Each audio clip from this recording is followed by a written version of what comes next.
सध्या राजकीय घडामोडी वेगवान झालेल्या आहेत। पार्थ पवार यांनी मुख्यमंत्री देवेंद्र फडणवीसांची भेट घेतल्याची माहिती सूत्रांनी दिलेली आहे। मुख्यमंत्र्यांसोबत तटकरे आणि प्रफुल्ल पटेल यांच्या झालेल्या भेटीबद्दल सुनेत्रा पवार यांना कळलं नव्हतं, त्यामुळे पक्षामध्ये नाराजी असल्याचं दिसून येते आणि याच प्रकरणावरून सुनेत्रा पवार देखील नाराज होत्या। त्यामुळे आता महायुतीमध्ये नाराजी योग्य नसल्याचं मत पार्थ पवार यांनी मुख्यमंत्र्यांची भेट घेऊन सांगितल्याचं समजतंय। आपल्यासोबत आमच्या प्रतिनिधी वैदेही काणेकर जोडल्या गेलेले आहेत। वैदेही, पार्थ पवारांनी मुख्यमंत्र्यांची भेट घेतलेली, भेटीमागचं नेमकं कारण?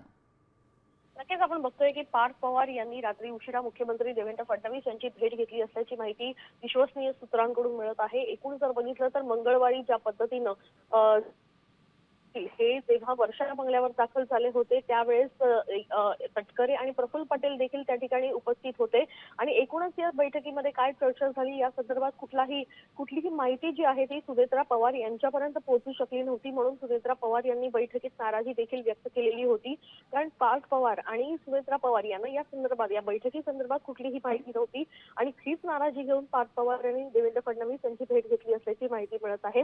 त्यामुळे आगामी काळामध्ये महायुती मध्ये समन्वय हा साधला जाईल आणि अशा पद्धतीने कुठली जर माहिती असेल तर ती निश्चितपणे जी आहे ती सांगितली जाईल अशा संदर्भात मुख्यमंत्री यांनी पार्थ पवार यांना देखील सांगितलं असल्याची माहिती मिळते। जी, धन्यवाद वैदेही दिलेल्या सविस्तर माहितीसाठी। तर आपण पाहतोय पार्थ पवारांनी मुख्यमंत्र्यांची भेट घेतलेली आहे आणि त्यानंतर आता चर्चांना उधाण आलंय।